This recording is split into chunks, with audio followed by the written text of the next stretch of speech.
We're live. And we are live. What's going on, guys? This is Kevin the Tech Ninja. We are here with Ryan O'Neill, and this is Tech Talk and BS. And today we have a very special guest, as always. But today, this is a man that needs little introduction. We have Mr. MKBHD, Marques Brownlee himself. What's going on, man? What's up? Thanks for having me. Yeah, man, no problem. As always, what we do, we allow our guests like the floor. You're allowed to say whatever you want. The first 30 seconds, talk about your channel, who you are, and all that good stuff. Whatever I want. Okay. Let's go with I make tech videos on YouTube. Most of them, so I make videos about what I'm interested in. I kind of assist purchase decisions, I guess, in my reviews. So I review phones, I review tablets, and then I sort of branch out and I talk about TVs and virtual reality and cars and whatever else kind of tech is interesting. And I try to make it look as realistic as possible. That's pretty much it. Cool, man. You do a pretty darn good job at that. So. Thank you. Yeah, man. Yeah. So hey, so you actually just came from practice. So I guess that could probably lead in to one of our next questions. People always ask about like ultimate frisbee, like what is it and all that stuff. So can you give like the Reader's Digest version of like what is ultimate frisbee or whatever? Ultimate frisbee is like a combination of like 4 or 5 sports. Like when you think of frisbee, you usually just think of like throwing in the park with your friend or your dog or whatever. Imagine a competitive, obviously, version of that where you can sort of score in the end zone like football, but you can't travel once you catch the disc. We call it the disc. You can't travel once you catch it. So you can throw it around to anyone running. Once you catch it, you have to stop, like basketball. But then you can also run around and throw to other people, kind of like soccer or lacrosse. Yeah. And there's a pull-off each point. It's really easy to describe once I show you a video of it, so that's kind of like the easiest way to get people into it. If you've seen other sports, it's easy to understand. But yeah, it's a really fast-growing sport. It kind of reminds me of lacrosse like 10 years ago when I played that. So it's a lot of fun to watch. And I don't know, if you're curious at all about Ultimate, just Google like Ultimate Frisbee highlight reel, and you'll find something that I'm sure will be pretty awesome. Cool, man. Sounds dope. Is it pretty physically demanding? I would take it like just as hard as other sports. Yeah, it's not. There's no like tackling like football, but I would equate it to something like soccer, where you have to be an athlete, where you're running all the time. A tournament is like maybe 7 or 8 games. You gotta have lungs and gotta have legs.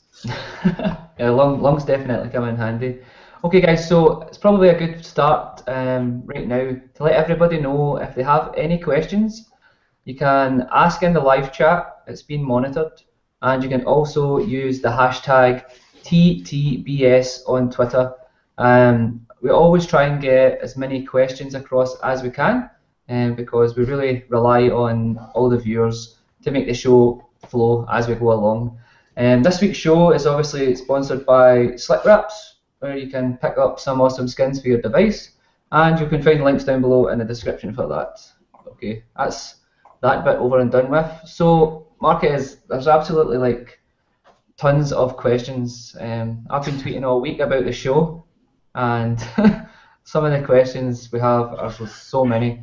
The most asked question is, now that you've finished school, and that's all over and done with, you're obviously mentioned that you're going to be doing YouTube full time now, but what plans do you have coming up in the future? Yeah, I kind of just want to keep slowly building out what I'm doing now. I guess it's pretty simple of a plan, but I've done, I think probably more than half of my videos in the last like year have been like smartphone reviews or videos about smartphones, and that can only get so interesting. So I kind of want to branch out into other stuff. Obviously, the frequency of videos can go up too now that I'm not spending like a whole week of hours in class. But I'm not doing anything, I guess, crazy drastic. But I guess the simple answer to that is branching out a little bit, figuring out other new things to cover, and hopefully making it better quality in the same amount of time. Yeah, I've seen a lot of people who started off in mobile tech sort of branch out to do like different types of technology, because the odds are if your fan base likes mobile technology, they like other technology either. I haven't met a person that says, I like phones only and nothing else. So that's kind of cool to get your hands on new things and, think outside the box and try different stuff out. So that's pretty cool, man. And I think you doing full-time YouTube is a really good decision. Nice. I'm pretty sure it wasn't a main question about it. So let's kind of go back to ultimate frisbee because I'm actually interested in it. I did check out highlights before when you mentioned it, and it does seem like a pretty interesting sport. How'd you get into that? I mean, was it like an ultimate frisbee team in high school or? Yeah. I went to a high school in New Jersey, and that high school, if you look it up, technically invented the sport in 1968. Oh, wow. man. So yes, we did have a competitive high school team. I played on the JV team for my first 2 years, played on the varsity team my second 2 years. I guess I first got into it right before high school with a middle school program and a summer program, and then that's how it started. Nice, man. Yeah, I'm starting to see like disc golf pop up a lot more. I know obviously it's a different sport, but it's kind of like, kind of the throwing motion of a frisbee or of a disc, and it's kind of one of those sports you don't see too much, but it has a lot of traction behind it. It's like a huge community behind it. So have you ever tried disc golf before? Yeah, disc golf is pretty interesting. We call it frolf, like frisbee golf, whenever we play. I don't really play like the official version where you use like a certain type of disc. Yeah. I use like a regular frisbee and just play around campus with my friends and teammates. So I guess kind of technically I've played a little bit, but not a whole lot. Cool. So is ultimate frisbee like a worldwide sport? Because in the UK, like, you don't really hear much about it. Is it played in other places over the world? Yeah, definitely. I think it's growing fastest in the United States, but this past summer was the U23 World Championships where U.S. made it to the finals, played against Canada. That's usually what happens. But Germany was really good this year. I want to say, Japan was really good this year. Who else is usually good? There's usually like 2 or 3 other like powerhouse countries that are really good. So Worlds was in London, and as far as I know, it's played all over the world. Wow. Nice. Yeah. That's pretty cool. It's ultimate frisbee and like lacrosse or sort. It seems like it's a regional thing, sort of like, because as I said, I never heard of it a couple years ago. Like, is that more of like an East Coast West Coast thing, and then the Midwest plays like the 3 core sports, I would call it, or like, do you know how it separates itself? Yeah, I mean, when I look at college teams and like regionals, it seems like it's kind of like making an arc around the country. San Francisco has been a powerhouse in ultimate frisbee for more than a decade. And then East Coast, Boston tends to be powerful. Yeah. In college, though, Florida is usually great, Georgia is usually great, and then like for some reason like Minnesota and Wisconsin are really good, and then California. So yeah, I guess it's kind of like an East Coast West Coast thing, but there's plenty of college in between. Huh? That's pretty funny. I know our viewers right now are like, why are you talking about ultimate frisbee? I want to know when my S3 is getting lollipop. So, actually, talking about tech, you said you want to try and branch out a little bit onto other kind of areas of technology. We got a good question in about the new Lexus hoverboard. I know you've probably seen that. It looks super dope. What's your thoughts on it, man? Well, I saw the commercial, the Lexus commercial, and then I saw the Verge video just talking about how it's not the best thing in the world. I always look at these like sort of gimmicky looking forms of transportation. Like you see all these not hoverboards, but like those little mini Segway things people are on now. Yeah, so I look at those too, and I just think, I'm never going to use that. I walk everywhere. I live in a place where the sidewalks are bumpy. Like there's no way I can use this. So it seems kind of neat, but I guess as far as real world application, it only goes about as far as a cool video, which they did really well. But that's all. I'm sure the price would probably make it ungettable for a load of people, man. So other questions, I suppose. I have a kind of a good one that sort of came in. All right. Someone from Twitter, Daybot here, Miguel Angel, he wants to know, what is the video that you're most proud of, if you have one? That's a good question. Usually it's my latest video. I try really hard to make my latest video my best video every time. Past videos, if I look back, like I was really proud of my Moto Droid review, because that's the first review that I ever made that I tried to make it like cinematic and like a pleasure experience to watch, like a really nice video. And I feel like that actually influenced me a lot. And then getting a camera to try to help make videos better quality. I don't know. It feels like that was one of the first videos I was really proud of. But yeah, I feel like every time I look back at like a video from like 2 weeks ago, I'm like, oh, why did I use that? Why did I color it that way? Everything from a week or more old just looks really old. Dude, yeah, I think we sort of fall into that pattern. I don't know why. Like I watch my old videos and I sort of just shake my head like, golly, like what am I doing with myself? It's just like it's the worst thing ever. Yeah. But No, you're we sort all of do right. that. Yeah, but it's sort of right. Like you want to make your next video your best video. But I don't know, for some reason I have a couple videos in my head that I did that's like, wow, that was a good video. Like I can't find anything to complain about. And I just think Yeah. sometimes, like I don't know about you, man, but when I'm shooting a video, I'll get worried when editing. Like, man, this may not come out that good. And then for some reason you put it all together in a package and you hit play, you actually watch it through all the way through the first time. You're like, that was pretty good. It's just, do you ever get worried like when you're shooting a video, like I don't have enough B-roll, I don't have enough footage, or? A little bit. I think it's helped more because when I was in college, I didn't like script or write anything, so my process was a little messed up. I would just like have an idea for a video. Sometimes it's a review, and I would go out and I would shoot everything just like in a day. Just go shoot everything that has to do with this thing I'm going to talk about. Then I bring it back, import all the footage, and then I record all the audio. So if I didn't get footage of something, it's not going in the video because I forgot it. Oh man. Yeah. I do that. So I do that now. Yeah. College life. Now that you're full time, I guess you can change it up a bit, man. Yeah. So like now I can write down everything and make sure I don't miss anything. So it's a little bit easier to not get that worried. But I guess it used to be.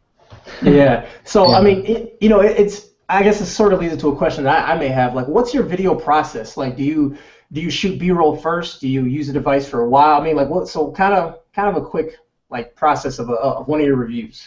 Yeah, okay, so a review, it's using the device, it's getting to know it, and I have a Google Keep document open, like on my computer or on my phone, where if I figure something out, oh, that's kind of weird that it did that, I'll just write it down. I just have it in the back pocket, just so I can always have that. And then after a while, I've decided, okay, now I've gotten to know the device well enough, time to review it. I put together all of my thoughts about it, try to put it in some sort of legible order, not really a script, but I put it in an order where I can flow from point to point. And then I get all of my footage of all of the things in my document. So that helps me at least get everything together. Then once I have all the footage, I do all of the audio and then all the editing. Nice. Makes sense. Yeah, man, definitely. Yeah. So just talking about reviews, I know you currently just released your Moto G video, and TechSmash on Twitter has asked, how have you been enjoying the Moto G, and are you still using it as your daily driver at the minute, or is that you done with it for the moment? Yeah, so I moved my SIM card back to, I do this way too often, but I moved it back to the Galaxy S6 Edge for this weekend, and my OnePlus 2 like retail unit comes in tomorrow, so I think I'm going to move it to that. So I guess I kind of just move between phones often, but when I was using it, I was really impressed with the Moto G, and I know that there's a couple other phones that people really like to talk about for like that under $300 price point, and they're all also really good, but I'm a fan of the Moto G software experience. The battery blew me away, so it was a really nice phone. Nice. Yeah, so I really love. Sorry, carry on, Kevin. Yeah, I was gonna say. So when you switch your SIM card between so many phones, what's the first 3 applications besides the normal apps and whatever that you install? Like I gotta have this. Like what are those 3 apps?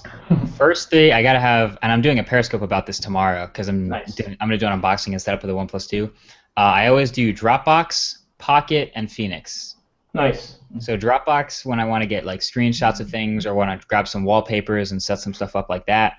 Pocket because I might like be browsing like on, I don't know, Reddit or Twitter or something and find something I want to keep, drop it in Pocket. And then Phoenix is my Twitter app. I think I have Phoenix on about 25 phones. Sweet, man. Yeah, that is cool, man. So just talking about the Moto G for a minute, I know it's a pretty big deal, obviously the fact that Moto Maker has came to the Moto G this year. A lot of people are really loving it. Battery life wise, what do you think about the other Moto devices that are coming up, the 2 variants of the Moto X? Yeah, it's promising, but at the same time, those are now Quad HD phones, so I don't think they're gonna be amazing like the Moto G was. I'd love to say like, oh yeah, Moto G was great, so the rest of them are gonna be great too, but I'm not sure. The Moto X style was that Quad HD 5.7-inch screen. That's a big, bright, high-resolution screen. Yeah. So as far as battery life goes, we've yet to see. But if it's anything like the Moto G, I'll be very happy. And Yeah. you guys don't get the play version, do you? The one with the bigger No, battery? we get the no, we get the pure. I guess if we want the play, we can import it. I don't know if Motorola. I guess Motorola is going to sell it on their site, but I don't know Hmm. if anyone's Yeah. going to buy it. Yeah. I'm definitely going to try it. I kind of want to try it out just for the bigger battery, just because I was so Yeah. impressed with the G, just to see how Yeah. it goes really. Yeah, I actually heard the Play is going to be rebranded as the Droid Turbo, but I hear a lot of rumors that I don't believe half the time. So I don't know. I just Yeah. want to throw it out there. Um, we'll see. What do you like? So, what is your opinion on Quad HD on phones, and what do you think about that? All right, so this is kind of a polarizing thing. There's always a crowd that's like, yes, more pixels, please, yes, and people tend to think that I belong to that crowd, which I usually do. It was funny when I got the OnePlus One, or sorry, the OnePlus Two, when OnePlus sent it to me early. They didn't tell me anything about it. They didn't tell me the resolution of the camera. They didn't tell me anything. They just sent it to me, and I was trying to guess if it was a 1080p display or a Quad HD display, and I guessed that it was a Quad HD display just by looking at it, just by setting my wallpaper and just looking at it. It's IPS, so I put it next to an OLED display. I was like, it looks pretty good. I guess it's Quad HD. Then I take a screenshot and look at it, and it's 1080p. And after that, I was like, all right, I guess it doesn't matter. If I can't tell the difference, it's more important to have a good screen technology than it is to have Quad HD versus 1080p. So this screen right here on the Galaxy S6 is the best screen on any phone. It happens to be Quad HD, but it's also an incredibly bright AMOLED panel with some dope curves on the edges, which is kind of cool too. But like, Yeah. it's great because it's really bright, color accurate, saturated, beautiful, vivid, AMOLED, and all these other things. Quad HD is also kind of a bonus. So I guess long answer to that question is all that, but short answer is I fall into the if it looks good, then it is good camp. Yeah, yeah. So Definitely the iPhone 6 Plus did that to me. I've used that. I used that phone for about a month, and I was like, man, this is a good-looking screen. I don't care if it's not Quad HD. Like, what does that? What does that matter? Like, YouTube looks fine, everything else looks fine. So it's kind of how I feel too. Although the one thing I do have to say is watching videos on a Quad HD screen definitely looks better when it's a Quad HD video. I have Yeah. noticed that. Yeah, man. Yeah. So talking about high resolutions, you've obviously told everybody that your new camera's getting in soon, and Armando has asked, now that you're getting your new camera, what will you be editing with? Are you going to start editing on the Mac Pro, or are you going to use the main gear beast? Actually, okay, so hard to answer that. I've been editing this like 6K footage on the Mac Pro, and it's been fine. I have the 8 core. I'm working with main gear on a more workstation-based build. This behind me, I don't know if you can see it right here, the one I did the first video on, and the second one is coming, is more of a gaming-based build, honestly. It's got the GTX 980s, and it's overclocked, but it's still a little bit more gaming-based. This build that we're working on now is workstation cards, optimized to have lots of CUDA cores and a fast processing speed, more cores. It's going to be more workstation based, and I think that's what I'm going to end up editing on. But for now, for the time being, I'm going to see if the Mac Pro can not choke on 8K video. We'll see. That's gonna be crazy, man. I'm excited. I know you're excited to check it out. I mean, you don't tweet about your gear that much, but you couldn't help to tweet about your weapon being ready. So you're like, I can't do it, but no, dude. You toy, man. I've seen that you're going to maybe use the Sony. Obviously you're going through the transition of sending your old camera back and waiting on the new one. Are you going to maybe do a video on that while it's away? Maybe. I don't know. So I got the email like the other day where it's I have to send it in. I have the box right here. I have to send it in, and once they receive it, it'll be 3 to 5 business days before they send the weapon, because they have to do an inspection and make sure my camera's still in a good enough shape to get that trade-in value. But so I have to be without any camera. And last time I did this, I think I rented one. I rented an Epic Dragon from like Borrow Lenses, but they're out of stock of it. So I'm going to be cameraless for a couple of days. So I'm probably going to end up doing a video. I mean, I have other cameras. I have a C100. It's 1080p, but it's probably good enough. Yeah. And then I have the RX100, so I might end up doing a video with that. Yeah. Nice. Yeah. Just out of interest, what did it do with all the cameras that are sent back? Did they resell them on as used products, or? I think so. Yeah, they have. I mean, they have a whole bunch of different ways to get on like they have like a ladder of products where if you buy, let's say, a red scarlet, then you send back in the red scarlet to get your credit back towards an upgrade. So upgrades get a priority over new buyers into the system. Oh, nice. And then they do sell like I don't think they call it certified pre-owned. I think they call it battle tested. They use all these weird weird Marketing, words. baby. Marketing, Yeah. baby. Yeah, red. They can get away with that, but yeah, that's kind of the way it works. Is you get an upgrade discount. Cool, man. So how did you get into cinematography? Because your first couple reviews, obviously, you were in front of a webcam with some sweet glasses on, and you know, so like, how did that transition happen? You know? Yeah, I got to give a lot of credit to YouTubers who were doing this before me. And then just the fact that, I mean, I watched so much tech on YouTube, I kind of wanted to find a way to do something different.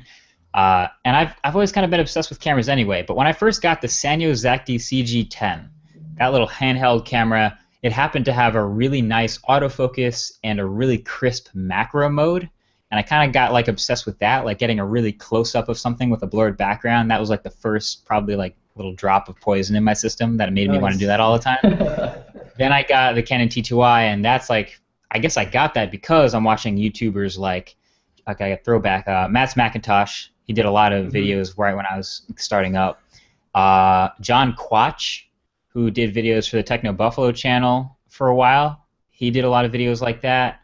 And John TLD, he was doing a lot of videos like that. I was watching all these really great cinematic videos that had effects like that, this sharp in focus versus blurry out of focus. And that's the kind of the seeds that were planted where I started to just get carried away with like, what other things can I do with that? Can I get the camera moving? Can I get the subject moving? Rack focus, all those other types of fun things. Nice. This is kind of the midpoint of the show, and I do have to mention that this video is powered by slickwraps.com. And also, if you go down below the links, you can check out Slick Wraps online. And Slick Wraps did have a question. Very simple question. Do you like Chipotle or Qdoba? Qdoba. Final answer. Wow, that was quick. That was a quick answer. What do you get at Qdoba? like? What's the MKBHD approved Qdoba? Honestly, the staple right now is just a bowl with chicken and like, you know, the burrito, whatever else is in a burrito, and guacamole, obviously, and queso. See, the reason I would say Qdoba is, number one, they have queso, and number two, the Qdoba here in Hoboken is one block closer to me than the Chipotle here in Hoboken. Oh. So when I go walk to get food, I'm not walking past Qdoba to get Chipotle. It's just a no-brainer.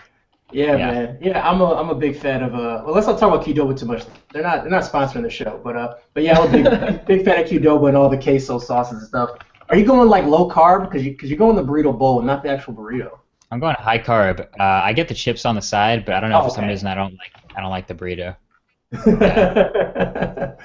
That's funny, man. Hey, man, I saw you post a screenshot of you playing NBA 2K and like whooping up on your roommate. So if you ever want some real competition, you can add me on PS4. And we could probably Twitch it and make it an event. I think it would be pretty fun. So yeah, I need that. Do you play Rocket League on PS4? No, I mean honestly, I only play NBA 2K like my career, and then I play games against other people. And then on PS4, what is the other? It's Need for Speed, but I forgot what it's called. Need for Speed something. Yeah, there's so many of them. Yeah, and then I play Forza on the Xbox, and that's pretty much it. Okay, cool, man. What's on your NBA 2K My Player? Do you make yourself like your exact stats, or do you give yourself like 3 inches of height? 2K14. Okay, here's the funny thing. 2K14, I was a small forward. I was like a bigger guy. I gave myself height and athleticism, all that fun stuff. 2K15, I was like, all right, I'm going to be a point guard. I'm going to be myself. I made a 6'3" player. You set the height and weight, it doesn't go all the way to my weight. So I had to add some pounds. I was 6'3", 170. But I'm kind of killing it, so if I get to 170, then I can clearly dominate the NBA. Clearly. All you have to do is take some jump shots in practice, and then you're the man. So exactly. Yeah, man. So, go ahead, Ryan, sorry. Oh, that's alright, man. Carry on. I was just saying it could be a career change, man. Hitting the NBA. Give up YouTube, man. Should. Exactly, man. So we have a question on Twitter that came in. That was actually a pretty good question. It's from JCVP11.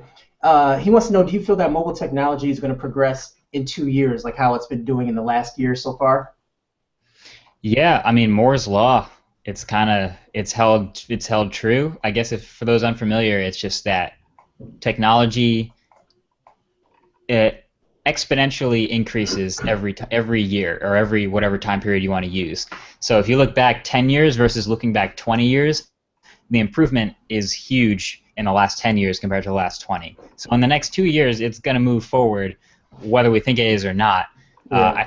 I think my perfect example, or not perfect example, but one example I noted recently was Tesla's new cars, just because of the battery density in the car. And smartphones kind of look the same way, but their highest, kilowatt hour battery pack was an 80 kilowatt hour, then an 85, and now this year there's a 90, and I bet in 2 years it's going to be a 110. Like it just keeps going because we keep making advances.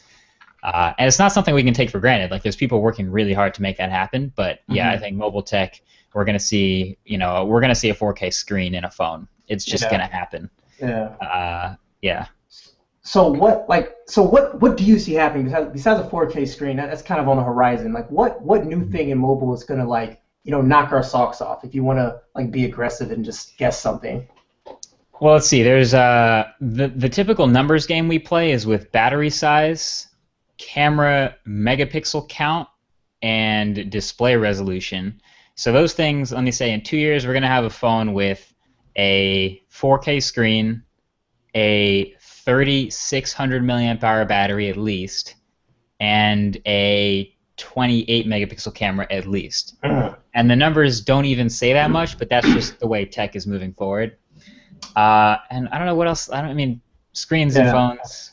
There's the processing power. We might see a 16-core phone with 4 or 8 gigs of RAM. I don't know. It's gonna be nuts. That is crazy. I just want. Sorry, go ahead. Well, the last thing is because phones these days, the specs. If we look at our computers, like when I started my computer, I had 4 gigs of RAM in the computer I started making videos on, and now this OnePlus 2 has 4 gigs of RAM. And the screen on that laptop, I want to say, has the same resolution as my phone now. So. Yeah, it's getting crazy, man. I would just love to see flagship devices coming out with some better battery technology, so we can all just get through a full day or two without any trouble. Yeah, that's definitely where it's at. Yeah, consumers don't care if the phone's a little bit thicker. It drives me nuts that these companies try to make the thinnest phones possible. And we're throwing cases on them anyways. And what's good as a phone super thin if you have a freaking portable battery charger plugged into it anyways all day? So I don't know. That bothers me with all my heart. The Galaxy S6 really, really hurt my feelings. Because it was such a good phone, but the battery is really bad at it, man. And I sold it because I couldn't physically get through a day with it. So I don't know. So we got another good question from Twitter from JA8. He asks if you could have one feature that worked cross-platform, again, iOS, Android, Windows, what would it be? If I could have one feature that worked cross-platform between all the OSs. I might be cheating, but I'm gonna go with image processing. If I could have, you look at the iPhone's camera. And classic numbers game, it's only 8 megapixels, it's not going to be as good. But it's killing it in low light. It's killing it with the video stabilization. If I could take Apple's image processing chip and just put it in an Android phone and have it work perfectly, that would be awesome. Yeah, man. Apple definitely kill it in the light. And Kevin always mentions this. Companies can bring out cameras big cameras, loads of megapixels, but everybody can make software to go along with it, and that seems to be the kind of problem with all the different phones these days. But Apple is definitely killing it in that front. Yeah, definitely Motorola. I'm excited about the Moto X Pure. Don't get me wrong, but I just don't think the camera's going to be good. They haven't proved it yet that they can make a good camera, especially if they're using Google's image processing. So that's something I'm super worried about. I don't know about you, but do you share that with me?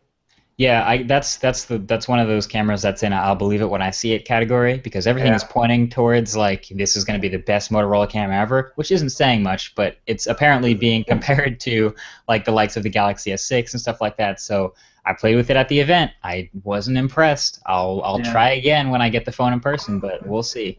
Yeah, I've seen plenty of Yeah. sample shots for me to say SOM, same old Motorola, in my opinion. I mean, super Yeah. grainy low light shots. I mean, people take sample shots outside in good light. Well, I mean, anything can take a good picture outside in good light. I mean, even my Yeah. MacBook Pro webcam can take a good picture outside in good light. I don't know, man. Like, I just think there needs to be a bigger emphasis going forward on cameras because a lot of people, when they buy a device, they look at apps, they look at camera, and that's really all they care about. The average consumer. I mean, they see the phone, they like how it looks, and they take a picture with it. They want to look good in their pictures, and I totally get it. So I don't know. Now, do you Yeah, walk around with your RX 100 in your pocket, or do you still have your S6 because it takes just great pictures? Yeah, part of the reason I keep using the S6 is because I can just take great pictures and video on that, so I don't have to bring anything nicer. I do take the RX 100 out when I know I'm going to be taking photos and videos of things, but I don't carry it everywhere or anything. But I do usually have my SIM in the phone I'm most comfortable with taking photos on. Sweet. cool. So just since we're on the category of the S6 and S6 Edge, the battery life we know isn't the best. I'm not really sure about his name, but he's asking which smartphone has the best battery life right now. Right now, my crown is gonna go to. I guess I'll give two crowns. The OnePlus One and the Moto G have lasted longer than any other smartphones I've ever used. OnePlus One gave me probably 6 hours and change of screen on time on a regular basis. Moto G keeps on giving me 6 hours plus of screen on time. And then after that, it drops off pretty quick. I know you're using the Droid Turbo, so I haven't used that in a while. I can't even remember if that was up on my list. I'm guessing about 4 hours for me. Yeah. But after that, it drops off hard. Yeah. Yeah, the one I actually still use the OnePlus One as a daily driver, just purely for the battery life. I mean, Yeah. it's an awesome device. But the Moto G, definitely, it's pretty awesome. So carry on. I was gonna looking say through. that we were kind of talking off air about the Moto G, and I mean, I just think the Moto G is a great example of like just a bare bones phone that just does the job correctly without any extra bells and whistles. It's just a solid phone, especially for it being so cheap, I guess, compared to other phones. And I just think that's a testament. Number one, that Motorola knows how to make a good phone, and number two, it really shows that this year's, as far as flagship, has kind of been a disappointment. I mean, for me, the S16 ran out really fast, and the OnePlus 2, not OnePlus 2, sorry, the M9, really it took a lot of flack. I think a lot of flack was unfair, but it took a lot of flack nonetheless, and HTC is not doing too well right now. So, like, what's your take on the 2015 so far when it comes to Android and the mobile landscape? Like, what are you seeing?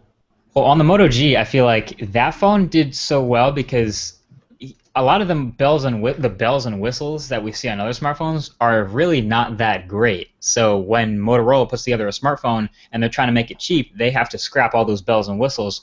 But we didn't really care that much about the bells and whistles. Maybe the lack of a fingerprint reader matters. Maybe the lack of NFC is a big deal to some people. But if you cut all the bells and whistles from things like the Galaxy S6 or the One M9, at the end of the day, you end up with still a pretty great phone. In terms of like the smartphone landscape, I guess this is a little bit more of a disappointing year. HTC obviously getting a little bit of flack because they kind of re-released the same phone again. But I think a lot of us forget about like the great stuff that's come out this year. Like even like late last year and early this year. I really like the Note 4, first of all, so that's last year, but it's still a great phone, and a lot of people don't use that anymore or talk about it anymore, but it's still really good. Mm-hmm.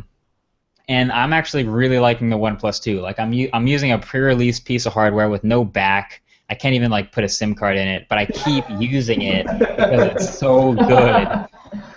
So that phone is going to be awesome for a lot of people, I think. And then we get all these budget phones that are coming out that are proving that you don't have to have lots of expensive bells and whistles or Quad HD displays to be a great phone. So I'm not that mad.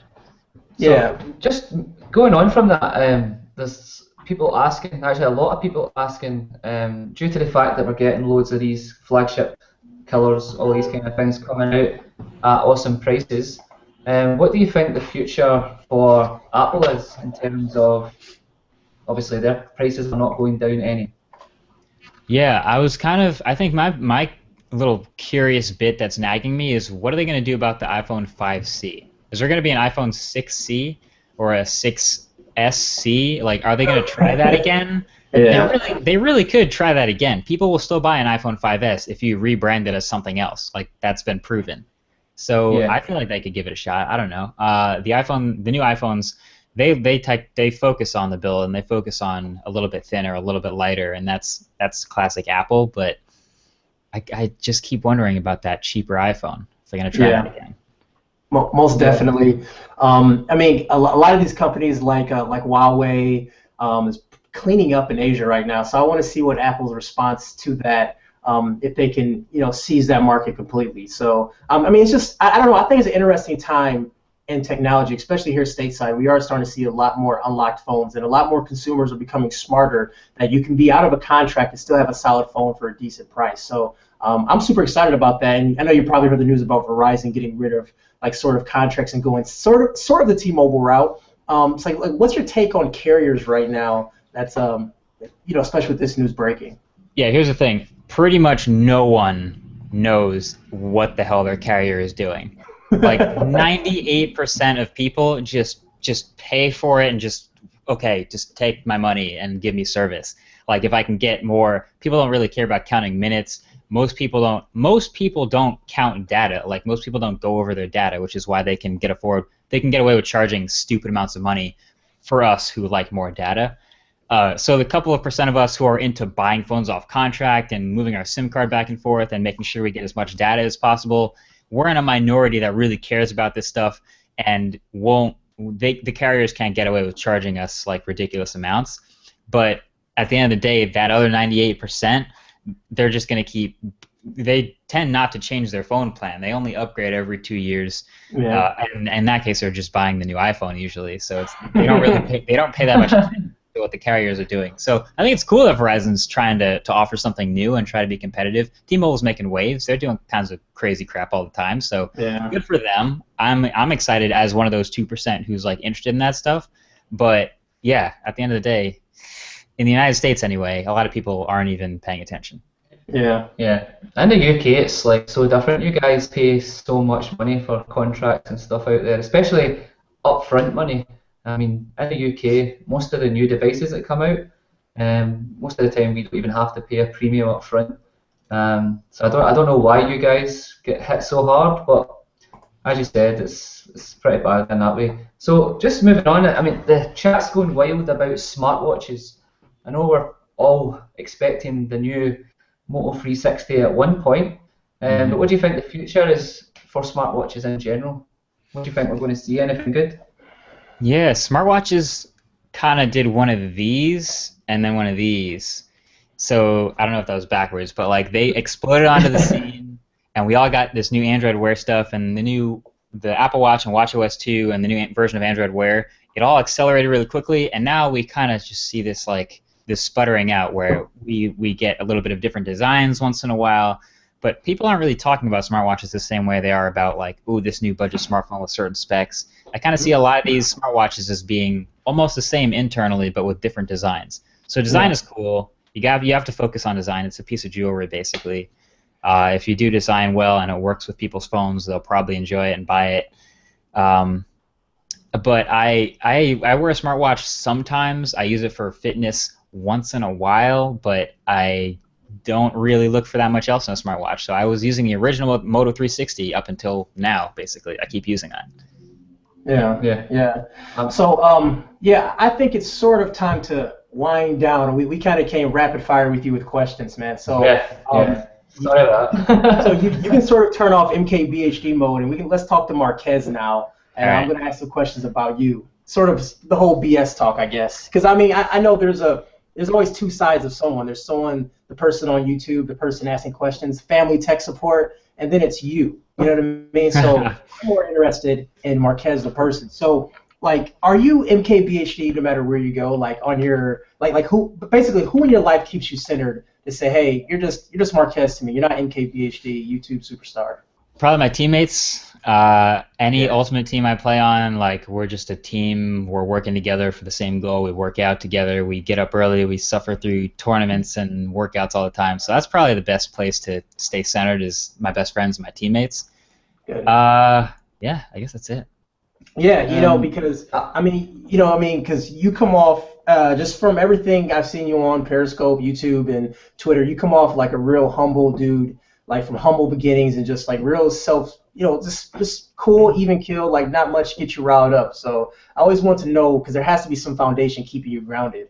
Because you see these sports athletes who, at the age of 18, are making tons of money, whatever, and they are like some straight jerks. You see them on TMZ punching cameramen or whatever. So, do you find it hard, like when you go to events? Do you feel that people expect a lot from you because of obviously your YouTube status and stuff? Like a lot of people expect you to answer questions and all this kind of stuff. Oh, not really. I guess I just kind of go do my thing. Like if I'm at an event and I'm trying to make a video, then everyone else there is doing their job too. So we're just kind of doing our stuff. I guess outside of like talking to a camera, I don't talk much. I'm just kind of just going about my business. Like I said, I play Ultimate all the time, so that's like my other life, I guess. So yeah, I guess it's not a huge deal. I usually just go do our thing, and if we happen to have time to chat or whatever, then that's cool too. Yeah. Nice one. I know you probably get tons of tweets about this. So like when I get a tweet, I assume you're getting 30 of the same tweets. So I get a couple of these tweets. So I know you're getting 60 of these. Like young YouTubers, like people just starting off, just getting a camera for Christmas or for their birthday. What can you tell them as far as like starting off YouTube, how to make videos that are high quality, how to be noticed, how to be seen? Like what advice can you give someone like that?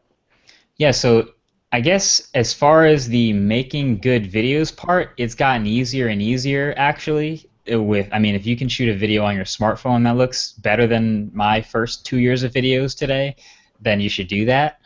And then the harder part, I guess, because the opposite has happened since then, is getting videos seen, getting videos like noticed, because the level of content, the amount of content about the same stuff on YouTube now is way higher than back when we started.